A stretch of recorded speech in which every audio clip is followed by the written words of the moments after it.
What's going on, everybody? I know it's been like 4 or 5 weeks since I've had a video out, and the first 3 weeks of that I was sick, and then last week my wife was out of town, so I was on baby duty all week. So I just sinus infection and other things going on, so I'm like 95% better now. So hopefully I can get back to making regular videos. But I did work on the car while I was sick as much as I could. I did get the brakes finished up. Essentially, everything's back on the car. Last thing I really need to do is bleed the brakes. So nothing complicated about getting the brakes put back on the car, just basically reverse order. I did go ahead and get some new retainer screws. Those were pretty easy to find. I got everything painted up. I got all new steel braided stainless steel brake lines from Saki Bomb Garage. The rotors are Stop Tech and the pads are Hawk. And basically I do have to make the final connection on connecting the brake line to the hard line, but everything else is fully installed. No issues. I got lucky. The hats on my rotors were already painted from the Stop Tech rotors, but had those not been painted, I would want to go ahead and get those with some paint on them. Other than cleaning up some parts in here, I didn't go too crazy because eventually when I do the suspension work, I'll probably want to get more thorough in here. But I did go ahead and clean up and respray the dust shields. I did that on all 4 corners, but basically that's the brakes fully reassembled. I did get all new hardware basically, and I did put new bleeder valves on each of the calipers, and I did get speed bleeders, and I'll put the parts and the links to all those down in the description below if you want to check out what I use, because I think the front brakes use an 8mm bleeder and the backs use a 7mm bleeder screw, but again, everything will be in the description. And the rears has just been completely replaced except for the calipers, caliper brackets, and all new hardware, and again, the same products I used on the front I use back here as well. And in addition to being sick, the last 2 weekends I've been working on getting the next project car. If you followed me on Instagram, you kind of already know what I've already got, but maybe at the end of this video I'll show you. But this is basically a bucket list car for me, and I know I'm going to catch some shit about it because, well, you'll see eventually. But basically it was a great deal. I'll tell you the story about it when the time comes. But that has taken up both last weekend and basically yesterday and Friday of this week to get that car home. So check me out on Instagram if you want to go ahead and find out what it is, and otherwise we'll do a video on it shortly, I'm sure. But for today, my goal is to get the clutch master cylinder and a clutch slave and the clutch line all replaced today. That way I can go ahead and bleed all the hydraulics at once. There are a few other things underneath the car that I would like to address, but I'll probably do that in the next video. I've got the differential and some wiring and things like that I want to go ahead and get cleaned up. Basically what I need to do is get the clutch master unbuttoned and taken out of the car, and then get under the car and take out the slave. So I don't think anything's going to be too complicated. I think disconnecting the clutch master and the clutch pedal and all that stuff, just because it's hard to get up underneath the dash, is probably going to be the trickiest thing about this install. But I do have all new parts to replace everything, so I'm going to get started by getting the clutch master out. So for the clutch master, it's basically going to be taking apart the line that connects into the reservoir, and then the hard line that goes down to the transmission. But essentially this is the clutch master right here. You've got 2 bolts that go through, or 2 nuts on the other side of the firewall that have to be removed. And but basically I'm going to get started by loosening up all these connections to all the lines, and I'll plug those so that we don't leak too much fluid. But really it's going to be too hard to film anything, so I'll just check in when I've got it out of the car. So the old clutch master actually came out of the car really easy. You basically have the hard line that connects there, and then this connects into the reservoir, this rubber hose. And then you have 2 12mm nuts that you can access from underneath the dash behind the clutch. So actually I was surprised how easy that came out. Now the kit that I got from Atkins Rotary came with what you see here, basically a new clutch master, a new rubber line, and 2 clamps that go on the rubber line. Additionally, you're going to need the gasket that seals between the body and the clutch master. So the only thing I'm going to have to do here, it looks like everything will line up okay, except for the hard line. Here it's about, I need to rotate it 90 degrees. So what I may actually do is just loosen this, and then once I get it back in the car and everything's lined up properly, I'll tighten it down. So I'll go ahead and get this bolted back into the car.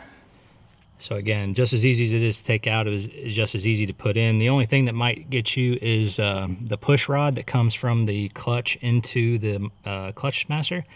But what I found is there's this little tab. I don't know if you can barely see it. Of course, when I do that, the light doesn't shine up there. But just below where this kind of, mine's really rusty, but right below that that silver ring is where the clutch master comes through the firewall. But just below that is a really flexible little tab, and I think the idea there is that you just basically use that to prop up the push rod, you know, with this guy right here, and you know, get that lined up when you push the clutch master through. But basically, once it's through, you got the two nuts there, and that's really it. I went ahead and took the seat out so that I could access a little bit better, but essentially now I've just got the clutch master back in and all the lines buttoned back up, so that's done. So now I just need to get under the car and get the slave out. So when I bought my brake lines from Saki Bomb Garage, they had a deal basically to add the clutch line for just a few dollars. So I went ahead and I've got the clutch line, and this basically goes all the way down to the hard line that connects to the slave. So here's the new slave. And I'm going to go ahead and pull the hard line out, or the flex line out, with the slave. You've got one of these clips here that you pull out, and then you can disconnect the flex line from the hard line. And so there's another connection just like that, where you got to pull one more of these clips out down below next to the transmission. So when I get under the car, I'll pull it out, and then I'll be able to bring the flex line out with the clutch slave. So the clutch slave is just sitting facing, you know, when you get under the car, you know, this is the bleeder screw that's facing towards the back of the car, and so you've got two bolts, you know, one top, one bottom. You'll need some long extensions to reach the one at the top, but otherwise you'll pull these two out, and then because I'm taking all the clips out, I'll be able to pull the flex line and the hard line that's attached to the slave out all at once. So I'm gonna get into the car and get that pulled out. Okay, so I got those out, got the clutch slave off the transmission pretty easy. And like I said, I've disconnected the line up at the top and then pulled that clip out like this at the bottom. And then you push this up and you'll see that it'll slide right out of the bracket that holds that in. So here's the old slave. This line actually looks in really good shape, and maybe even a newer piece on the car, but I need to transfer this hard line to my my new one, and then I've got the Saki Bomb Garage you know, replacement line to go back on. So I'm gonna get this swapped over, and then I'll probably just go ahead and put it in the car. The only other thing that I'm gonna do is I've got a speed bleeder to replace on the new slave, and this is what I'm going to use. I'll put the item or part, I guess the part number's there at the bottom of that. I think this is it's 8 mil. I think this is an 8 mil bleeder. If not, it might be 7 mil, which I think I have an extra one, but I do think it's an 8 mil bleeder. If I'm wrong, I'll put an annotation on the screen. But anyway, I'm going to put a speed bleeder on the slave, and I'm going to get this all put back in the car. Okay, so hopefully you can hear me okay, because I had to take the shotgun mic off the camera. But you know, right there is the new clutch slave above the starter. It was in fact the 7mm bleeder valve that I had to put back on the clutch slave. Again, I just swapped mine out with a speed bleeder. And up there, which is a little bit harder to see, if I can get the camera to focus, is where that other connection was, where the flex line goes up to the engine bay above. So anyway, just a 12 mil bolt there, 12 mil bolt on the bottom.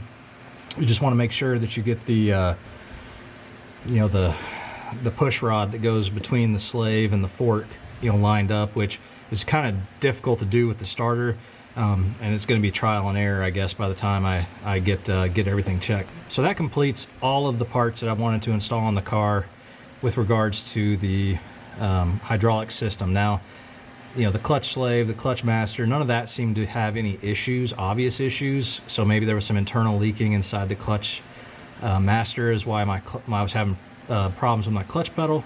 So I'm gonna go around, I'm gonna recheck all my bolts, look at my pile of parts, and make sure that I've got everything buttoned up with the brakes and the clutch slave and clutch master. And then I'll be ready to bleed the system. All right, so I've gone around all the brakes, everything that I've touched in the last couple of projects, and made sure every bolt was tight. You know, everything was there. I don't have any loose pieces that I don't know where they go, or all that good stuff. So I'm pretty confident that everything's put back together correctly. So really, and I have gone through and cleaned and wiped everything off, make sure we don't have any residual brake fluid on anything. And so really the last thing is going to be the brake bleeding process. But I've run out of daylight, and it's been, you know, stupid hot out here. It's, you know, we're the first week of October, and it's been almost 90 degrees and super humid. So it's been abnormally hot. So anyway, so like I said, I do need to bleed the brakes and the clutch and all that, but you know, I want to do it justice. So I'm not going to force, and you know, I've got some time tonight if I wanted to do it, but I'm going to let this sit overnight and just let it kind of trickle through the system. And then tomorrow I'll get out here, and I've got 3 techniques that I'll use to bleed the system. Of course, the speed bleeders make the process easy if you're doing it by yourself like I am, but I'll show you if you don't have the speed bleeders how that works too. So anyway, like I said, I'm sorry for the hiatus, but I was ordering parts for the FD while I was sick, and so I've got a lot of stuff, and I was going to kind of skip the interior for a little while, but I've collected so many interior parts that it's all over my house. So I think the next thing after I get all this squared away and get the differential sealed back up is probably go ahead and do the interior. So anyway, like I said, if you guys follow me on Instagram, you'll get some updates, and of course, you know, sometimes it's just random stuff, but for the most part, it's related to my projects. And so I'll give you a sneak peek. I think it might be too dark, but I'll give you a little sneak peek of what the next car is. Anyway, thank you guys for sticking with it. And again, I hope to be back on a regular schedule on getting videos out. So I'll catch you guys later.